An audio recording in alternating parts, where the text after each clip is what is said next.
Hi, I'm Kirk Sorensen. This is my wife, Quincy Sorensen. Today is June 9th, 2012, which has a special significance to us because today is our 12th anniversary. So what were you guys doing on your anniversary? I mean, give me the talk about yourselves. Okay. I'll tell you how we met. Yes, please. Because really it is a day where you think about how you met and where you've been the past 12 years and how it all got started. But when we actually met, Kirk was getting his master's at Georgia Tech and loving it. And I was teaching high school English. And even though we'd been in Utah at the same time prior to that, we were both in Georgia where we actually met, and that was at church. And Kirk was teaching Sunday school, and he was subbing for someone, and I happened to be sitting there. And Kirk, he is the most passionate person I have ever met. And he's going to laugh, but he is. I think he's got more drive, more force, more energy in his pinky than most people have in their whole body. But when he was teaching, I was actually riveted. I mean, who knew that Acts chapter 10 could be so exciting? And I went up to him afterwards and I told him what a fantastic job he'd done on the lesson, and he got my phone number, and that's the short version. But it really was the first thing that I was really impressed with about Kirk, is that he is so passionate, and he always maintains that he's at his core that he's an engineer. But I have to say that in addition to being an engineer, he really is an educator. He really is a teacher, and I've seen that be an important gift for him time and time again, as his interest in nuclear energy and thorium has just grown and grown. That means a lot coming from a professional educator, too. Well, I was teaching the lesson and couldn't help but notice this gorgeous girl 3 rows from the back. And as I was trying not to be distracted as I taught, plotting my strategy, how I was going to go and meet her after the lesson was over, she came right up to me, so that made things a lot easier. But she told me she wasn't going to be coming back to that congregation again, so I had to immediately implement a plan where we could see each other once again. And we dated just really, really steadily after that, and probably within just a few weeks, I knew I wanted to marry her. It took a little longer to convince her. But we've had a wonderful 12 years together, and she is my very, very best friend, and I like her way more now than I liked her that day. And I can definitely say the same. I do have a story about one of our first date. We kind of quibble a little bit about what was our first date, what wasn't. But on what I call our first date, I was. Phone's ringing. Let me just wait. Yeah, maybe you should let it ring through. When we were doing that video at Teak 4 across the street, we would have to stop like every 2 minutes because a car would be driving by with a siren. It was just terrible. Was that more noisy than? Well, I guess T4 we had the ambient room. Well, they were up at about the 15th story in this corner room, and anything in that city, any siren, which there were just a zillion. Okay, let's go back to your story. Where were we? You're saying on our first date. Yeah, on our first date. On our first date, Kirk talked incessantly about space. I mean, it was. I believe you married me. It was a little bit of an overload. Now, keep in mind, for the previous 4 years, I'd had my head buried in a book in a humanities building, and really didn't know a lot about the state of science or space. And but he was really interesting to listen to. But I really just couldn't believe how excited he was and how passionate he was. But in spite of that, he really was and always has been a good listener. And that's something that I love about him, is that even though he has 60 words for each one of mine, he is a great listener. And he really, he tries to hear concerns, and he tries to be very fair-minded, which I have seen you carry out professionally too. I think about when you started your forum. I mean, even your forum, even though you believed that thorium was the answer to the world's energy crisis, you know, the tagline for your forum is, you know, a question. Is this the energy source we've been looking for? Whatever it exactly is. And I think that even setting it up like a question, it really became a vehicle for intelligent debate, you know, a place where people who had energy ideas and who were becoming interested came to and talked about and asked questions and sometimes bantered, but it really was a true forum. And I see that as a good thing. It's been a good thing. So what's your take on, I guess, where humanity is going? I'll just throw kind of a wide-ranging question at you, because I mean, energy is maybe having inexpensive energy might be part of the solution, but there might be other things too, right? Like, what kind of world do you see your kids growing up in? Oh, wow. Well, if Lifter happens, it's going to be very positive. But I guess I really am influenced by Kirk's opinions, but I see him as either a really pessimistic optimist or a really, really optimistic pessimist, and it just depends on how you look at it. But I mean, energy concerns are, I mean, it is very real, and that's something that, as we've talked about, wanting women to become more and more a part of this movement and to be involved and to have their support. This is an issue. That question becomes really important, I think, when you talk about women becoming involved and looking at the future and preparing and doing things now so that, you know, the world that our children arrive at as adults is one that is a safe and economic and healthy place to be.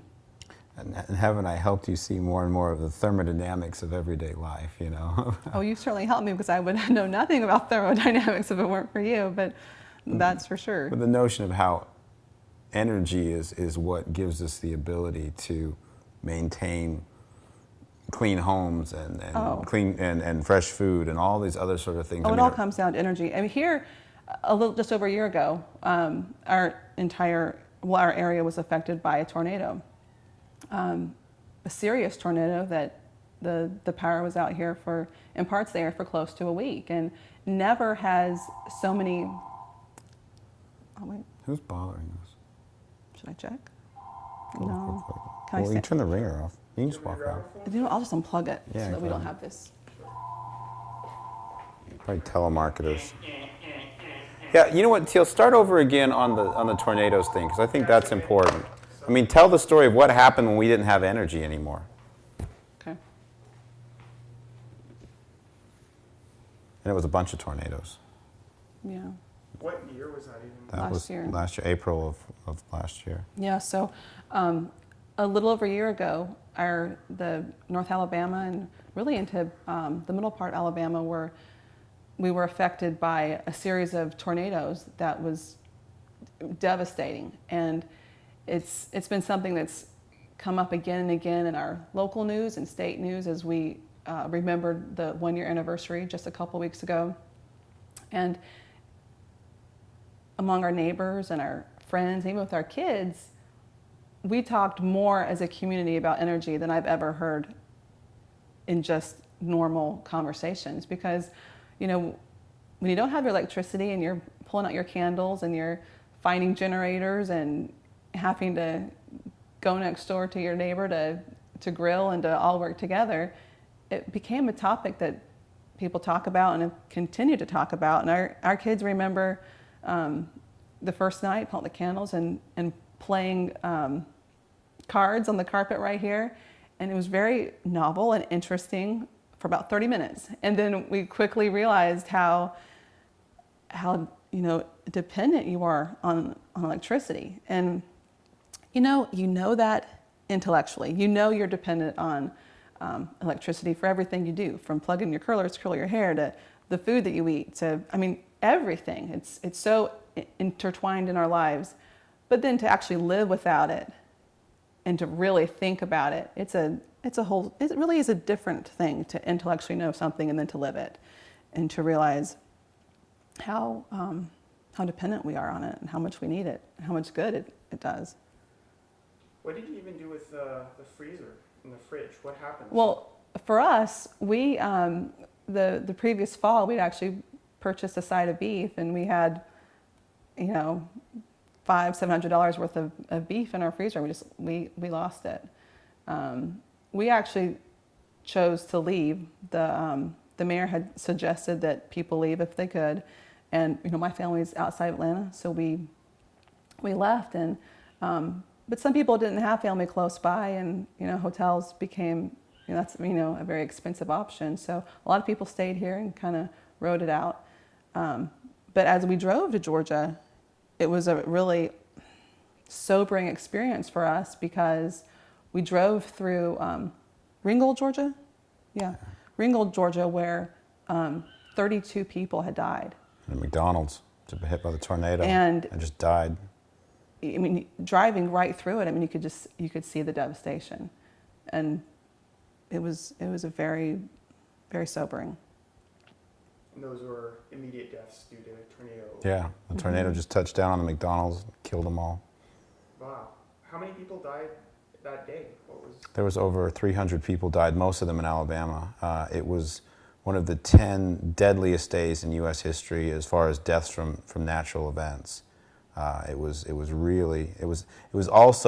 worst day of tornadic activity in the history of the United States, April 27th of 2011.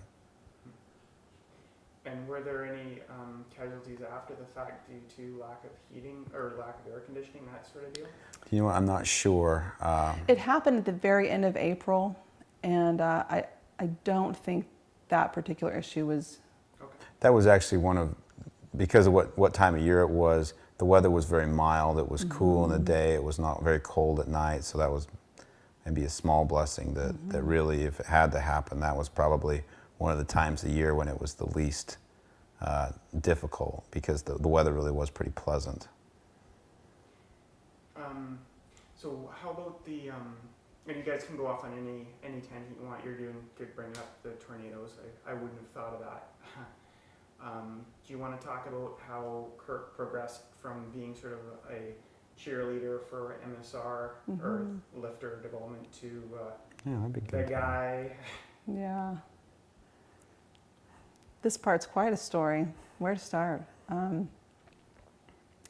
When did you first hear about Thor? Yeah, I'll tell you about that. I always felt, and I say this with a big smile, but it's actually serious and dear to me, that Kirk had a professional destiny. And I, even like just when we were dating and engaged, I really felt it to be almost a weight that he was going to be carrying. And I called it his destiny in space because, like I said, even from our first date, I mean, I knew he was passionate about space. He grew up talking space, living space. Did his 4th grade state report on Alabama because of the Rocket Center, and just had been a part of his life and his education completely up until that point. And I called it his destiny in space. And, you know, in the past 10, 12 years, it's really evolved. After a while, it didn't seem right to keep calling it a destiny in space as he became more and more interested in energy. And the destiny in energy didn't sound quite as exciting, but I can probably think of it now as your thorium destiny. But so it's been gradual. There was a time about, I don't know, 4 or 5 years ago where he began traveling to, you know, do presentations and to teach people about Lifter. And oftentimes my friends would ask me, so is Kirk traveling for work or is he traveling for fun? And it became almost a joke about how he was on the side beginning to spend more and more and more time mostly educating, you know, every chance he could to teach people, to explain the technology, to answer questions, concerns, you know, in a variety of formats, whether it was with individuals or to groups, and so that increased, through time. And like I said before, I really think of you as an educator and as a teacher, and that's been part of how all of this has snowballed, how more and more people have gotten on board. I remember one time we were driving to Atlanta to see my family, and he got a phone call from a stranger and spent probably 45 minutes on the phone with a stranger explaining the technology and answering questions and really being patient with the specifics of the questions. I remember, looking at him and tapping of my watch and letting him know that, our 4 kids are in the back and we were tired of being quiet. But it really is that kind of dedication to teaching individuals. And of course, that person probably hung up and talked to other people about it, who then went to the forum or to the blog or to the Facebook page. And it's really been that type of grassroots, do you call it, of excitement that has been so informational, because it wasn't his job. I mean, for so long, Kirk hoped that through the forum, someone else would pick it up. He would put it out there. I'm an educator. I'm teaching you. I'm trying to resurrect this technology, and surely someone, some group, some visionary, someone would pick it up and work to make it a reality. And eventually it became very clear that Kirk was going to be that person. But for many years, that wasn't what Kirk thought would happen. Long time ago, he began his second master's in nuclear engineering, and that was still way before the NASA dream died.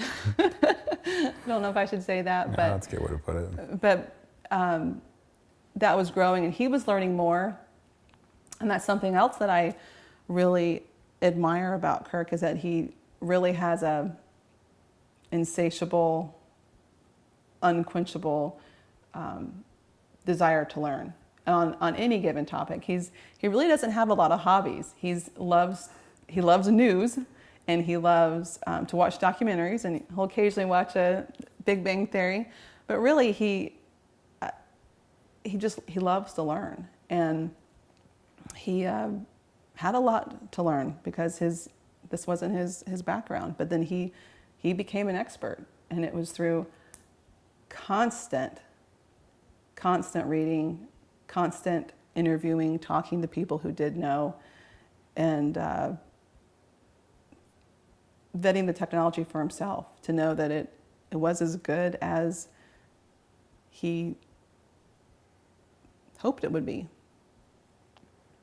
Kirk, I'm guessing that the space dream died when they found you had a genetic flaw and able to be qualified for Mars. No, that really wasn't it. Do you want me to talk about that a little?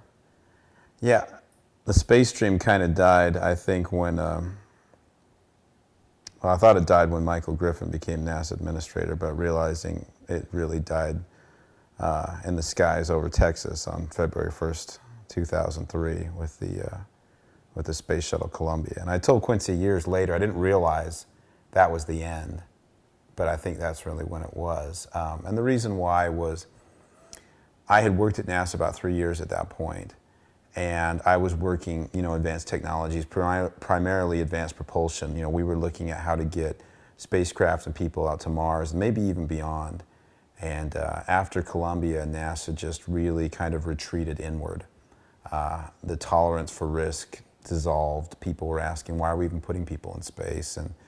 And not too many years later, I was asking myself the same question, why are we putting people in space? I certainly wanted to be one of the people that went into space, but would have been thoroughly happy that anyone went. NASA as an organization just doesn't have the guts is too strong a word, that's not it, but they don't they don't have what it takes anymore to go and execute the mission that I think America thinks that they're going to do.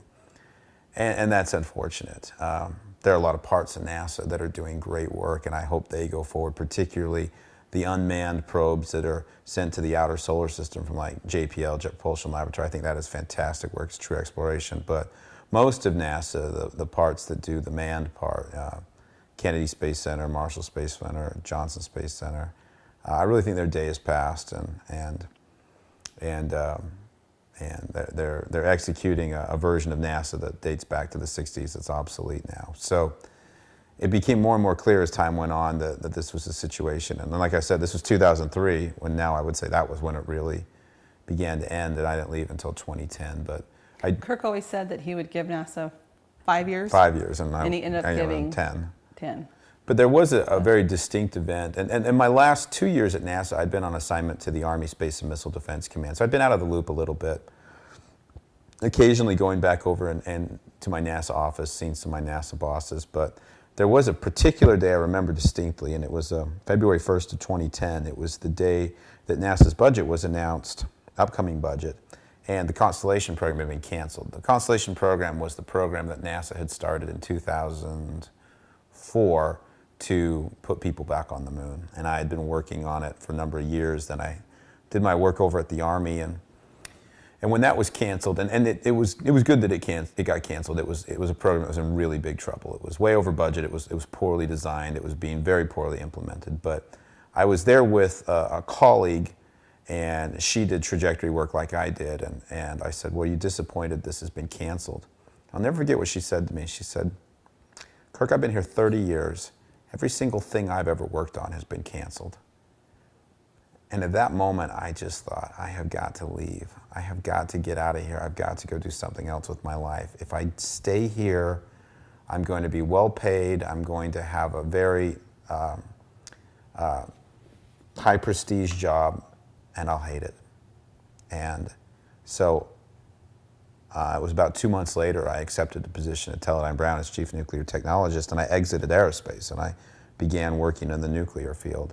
And I haven't regretted leaving NASA. I regret that NASA isn't what it should be. It isn't what people think it is, and it hasn't been for a long time. I don't regret leaving NASA at all. I do regret that our nuclear progress, though, has been so slow in this country, that we are not getting serious about new technologies. We're not getting serious about making new things happen. And there is a parallel there, I think, between what's going on in the nuclear industry and what's going on at NASA. One of the problems NASA had, the shuttle was a magnificent technology development in 1981. Part of the problem was the U.S. held on to the shuttle for 30 years. And in 2011, the shuttle was not such a magnificent technology development anymore. There should have been a Shuttle 2 and a Shuttle 3 and a Shuttle 4, and there wasn't, because NASA kept holding on to the old technology until finally President Bush had to say, we're gonna stop doing it. And that was a huge adjustment for NASA, was to try to figure out, what are we gonna do if we don't anchor our entire psyche around the notion that we fly the shuttle? And I think they still haven't gotten used to what it is they're gonna do and what it is they're gonna be. And I think there's a parallel there with the light water reactor. We built 100 some odd light water reactors between the 70s and the 80s and a few into the 90s. And as you've seen from our visit to Oak Ridge, there's talk about extending those reactors 60 and 80 years. And you get into the same sort of argument of diminishing returns. How long do you hold on to the old technology? How long until you say, it's time to do something better, it's time to do something safer, it's time to do something more efficient, rather than clinging on to continually running out, putting more and more innings on the game with the old technology. So I think our nuclear industry has a similar problem to NASA. Good piece. I'm sorry. It's fine. I had never thought of that before, and it just sort of came to me right then, that there's a parallel there. Yeah. So, do you remember when we were there, Gord? I mean, when we were seeing all that castle simulation stuff, and it was all just these little things about how to keep making LWRs go forever, What was the castle simulation? It was when we were in that room and they had the big screen up, and everything was like rainbow colored, and little things like, what do you do with chipped fuel, or what do you do with a rod rubbing against something, or what do you, I mean, it was just this, all that work to go and try to keep running light water reactors longer and longer and longer. So I can appreciate some of the incentive is probably to do with not in my backyard. When you're in someone's backyard, you don't want to get out. yeah. Let's see.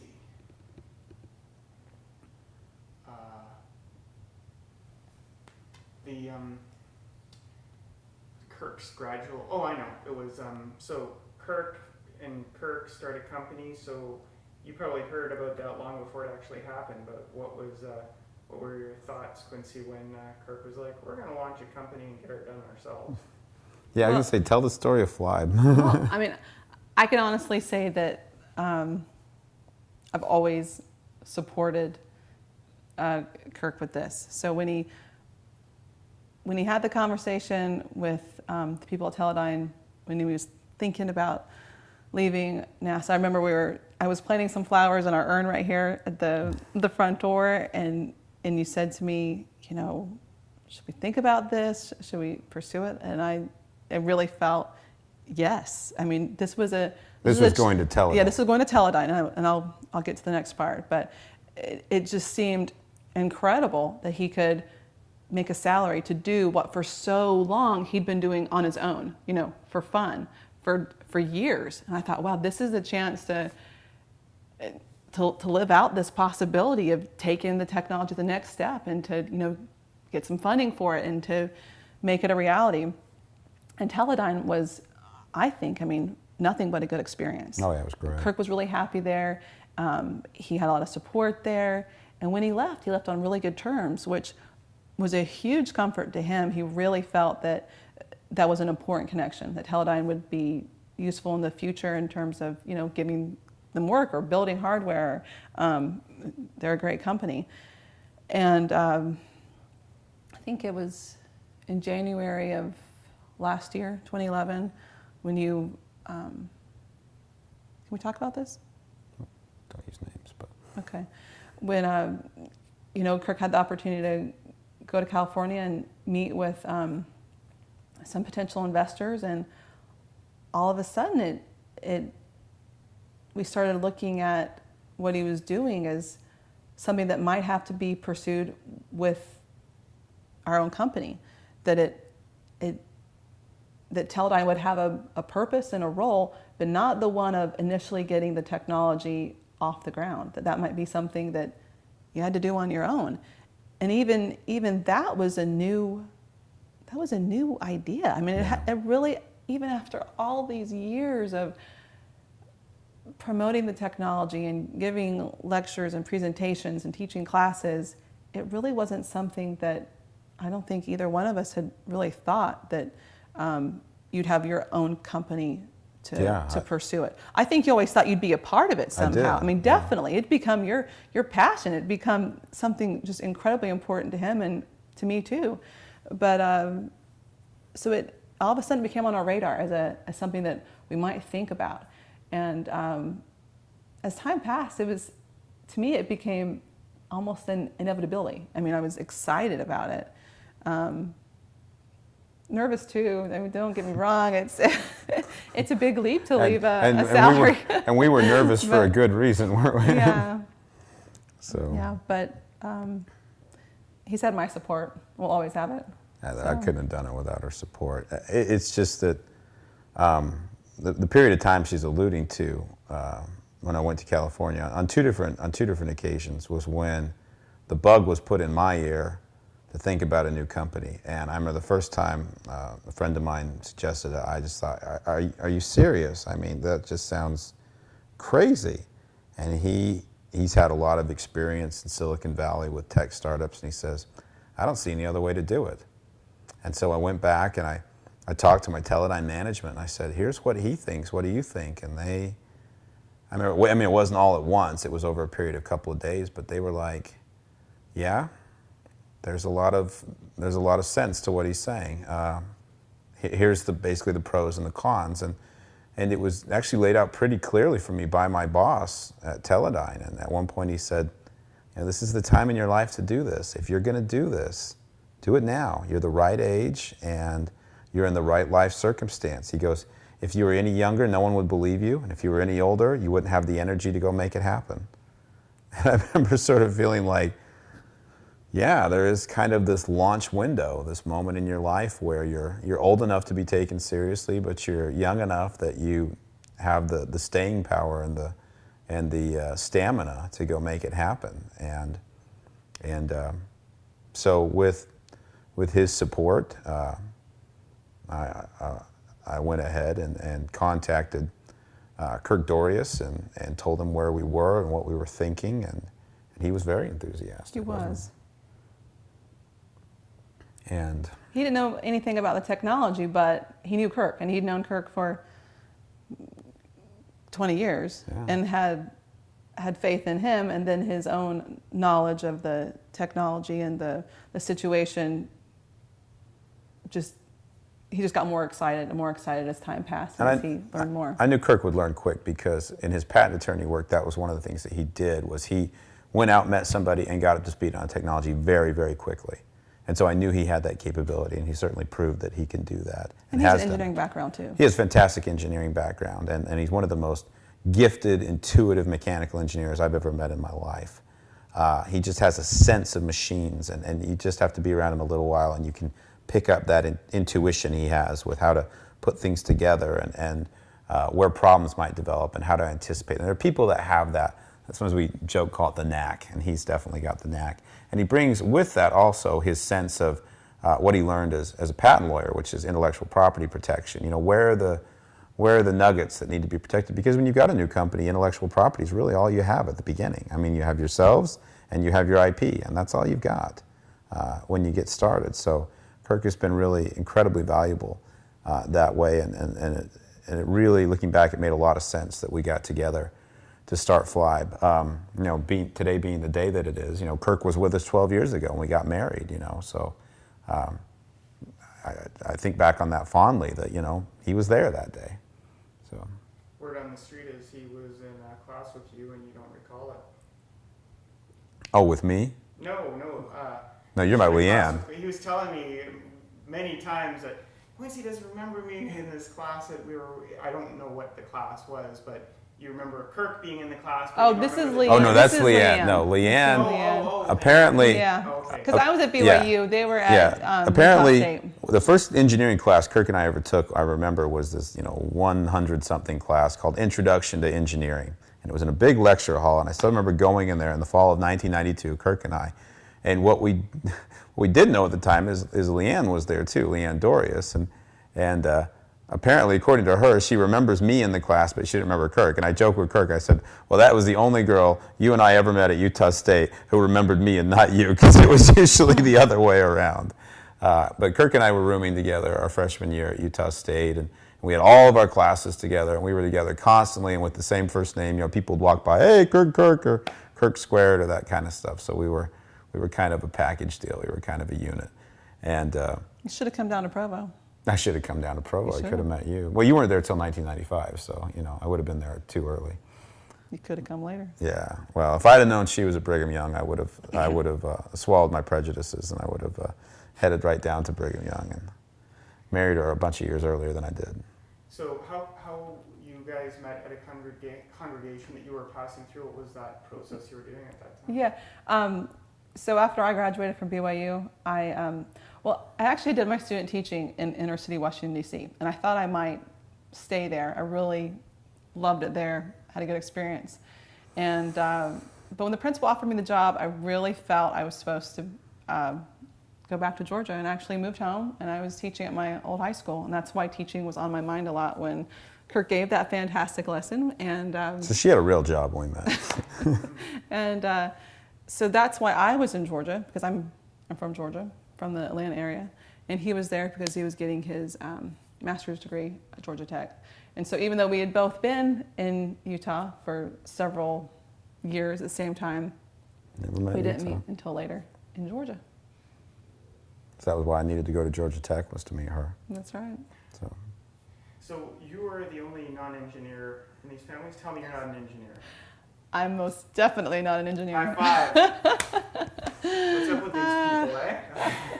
Let me tell you what, he's an engineer snob. It is the truth. They're the one true profession, the one true calling is engineer. And Hey, teachers are next on the list in my mind, too. yeah, that's why I like to call him a teacher, not an engineer. But of course, ultimately, definitely an engineer. I just giving you a hard time. But no. Did he have the fit before he met you? Oh no. Oh, we just got a Fit 2 years ago. The Fit's the thorium car. That's just been around for a little bit. When we met, you were I had the Nissan. the thing. Nissan. You loved that Yeah. car. I love that car. That was a good car. That was a good car. Then you got the Grand Am, Oh, that was a bad car. which he drove a car he didn't like for about 10 years. Oh, girl. So, good Yeah. sport. Yeah. How come Dorius drives such a fuel inefficient car and you drive one of the most fuel efficient cars? Did he switch teams and join the dark side or something? Or? Next question. Okay, next question. Can you guys think of more stuff here? Yeah, let me think. Well, actually, I'd like to say a few things about the effect Gordon's work has had on things. Oh, definitely. That's been covered a bit, so you don't have to dwell Well, on no, it. but you could. Coming from another person. I'd like you to tell Gordon what you've seen come of his work. Okay. These questions you had. These are the little notes I had. I think we covered everything. You're thinking. I like the thinking. Totally prepared. Oh, See, now I have notes and I'm like, oh, what should Oh, I say exactly. next? I tell you what, Gordon, I'm no natural at this. He's a natural, but You do it like 50 times, and it seems natural. yeah, I guess it becomes more natural. But tell Gordon, like, you saw the it's true. the TEDx, and Yeah. remember the time you and I were Correct. saying. I remember one of my friends. Well, let me just say real quick. Remember how you and I were saying, Gordon had a plan, and it took us months to see it, Yes. but now we see it. Yes. You know, and we were both very impressed. Gordon, you are a true visionary. Speaking of visionaries, having a plan and having an idea and then making it happen.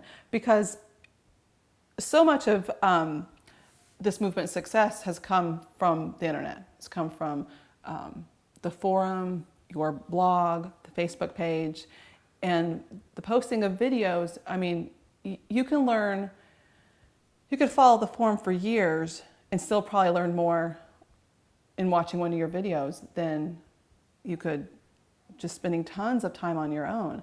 And you've got different videos of different lengths which appeal to different people. There's the 10-minute TEDx video, which is a great introduction to it. And for the more avid and the more patient, you can sit and you can watch something that's a lot longer and learn more. But I keep a family blog, like a personal, private family blog, and over the years I've posted some of the things that you've done, and I get really good feedback about it. A lot of my friends really love the TEDx video because it's fast paced and it's a lot of information in a short amount of time, and it's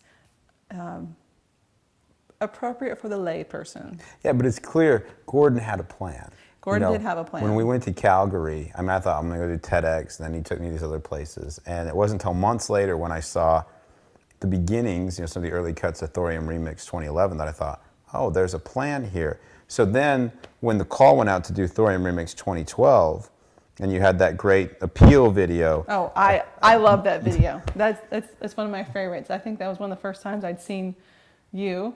And I thought it was very clever, and I know what you can do with raw footage, and you can make it even more appealing and more appropriate than the raw footage is. Yeah.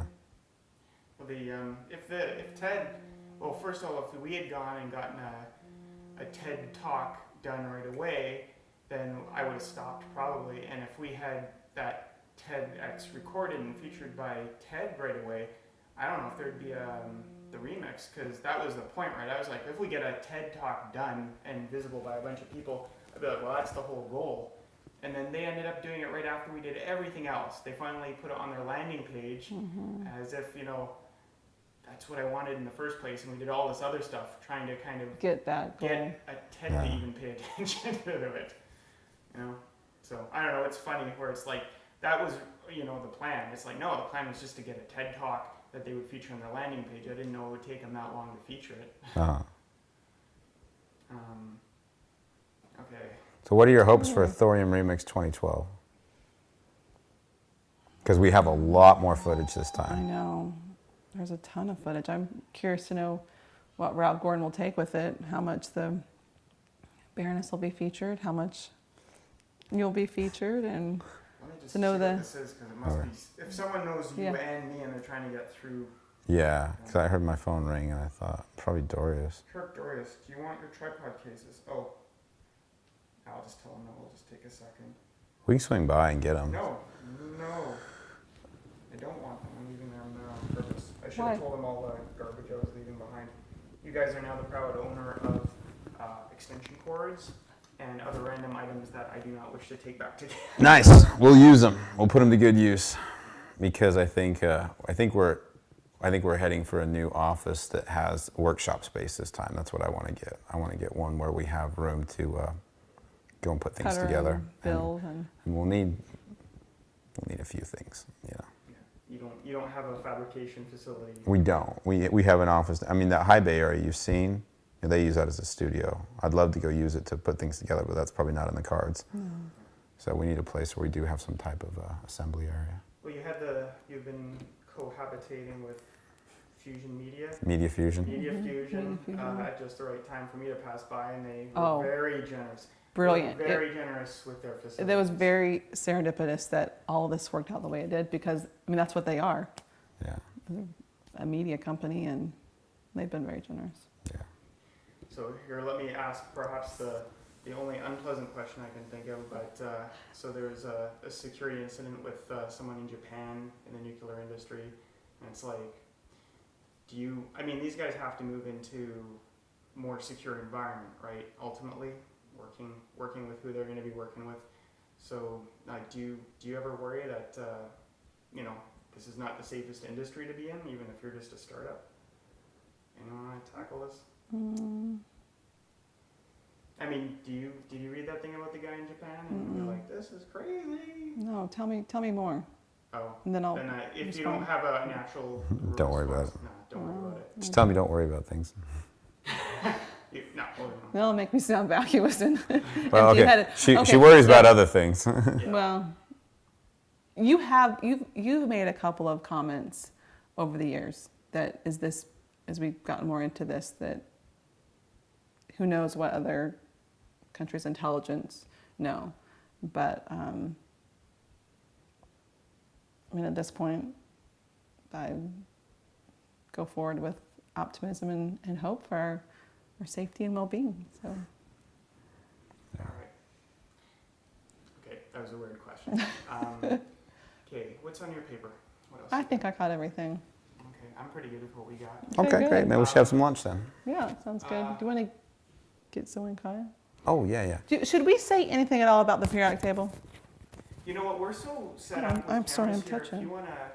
If you wanna bring any family members into this spot, that's Yeah. probably as good as we're gonna get for doing that. And then it's just, I think, a shot of the garden, and we're good. You know? Why do you want to get the garden? Oh, just for- because he talked to Chelsea about it. Don't and worry also about it. 'cause I'm realizing now my garden's full of weeds. I don't want to show Chelsea that after all. Oh, Okay. maybe. Should we go call the kids in Who's here? Chelsea? She's a girl in the she's person video. who helped in Calgary. Oh, okay. She was Oh, real. yeah. Her big thing is growing your own food. And so I told her Oh, that okay, I I have my see. garden. Yeah. Well, I think that We I could mean, we get don't a- have to shoot the garden, but I think the garden's particularly entertaining because you're all about efficiency, and then there's this.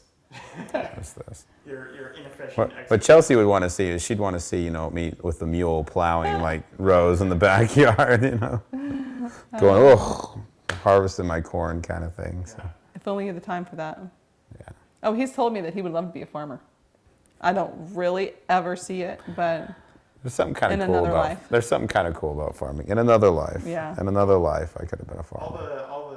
the .com, not .com because it was before .com, but all of the high-tech entrepreneurs from the 70s and 80s, they ended up being farmers and stuff like that. Oh, they did. When they were sick and tired of their companies. You know what? I could see how if you were a .com guy, how farming would actually have a particular appeal because you're so removed from reality in that .com world. And farming is kind of like the ultimate reconnection with reality. Here you are growing your own food, your Well, it's survival more on the fashionable land. now to be, more green, growing your own stuff. But I mean, you and I both have parents that always had tomato gardens, and your parents Yeah. always grew stuff. Well, so and that's kinda another grew thing up too, with it. is you hear stories and you realize farming is not very romantic, you know. A lot of Farming work. is hard work. That's why a lot of people, as soon as there were other people to do the farming, they got into something else. But one of the things that I think is neat about this, particularly being a mechanical engineer and Kirk being a mechanical engineer, is we're going to go get to build machines. I mean, real tangible things. We're going to be able to hopefully someday look at this reactor operating and go, there's a machine that we built that's making electricity that's helping people live their lives. I mean, I think the moment when I can look at an operating lifter and know that it is putting out a resource that is enabling people to have cool homes and to keep their food refrigerated and to learn and to communicate. I mean, that will be an extremely satisfying moment for me, because we will have done something that is of great significance to the world. And the data farms. And then the data farms. Well, and there's a reciprocal arrangement there too, in that because of the internet, we have been able to access and also to disperse an amazing amount of information. You know, I'm thankful for those data farms and for Gmail and for Google search and for all of the resources that have made it possible for a handful of us and then this larger community to do what would have taken tens, maybe even hundreds of thousands of people to do 50 years ago. I'm realizing as I go through these Oak Ridge documents how limited their distribution was. On the very last page of every one, there's a distribution. There's about 40 people. And you're like, so best case scenario, 40 people read what I'm holding in my hand 50 years ago. Now you can put it on the internet and 40,000 people can read it if you want, or 40 million people. There's no end to what can happen with that information, because there may be 4 people that need to read that document, and they might not even be in the United States. They might not even speak English. You know, that's the kind of power the internet can give to this effort. I'd like to add something else. I mentioned earlier, talked about the thorium destiny.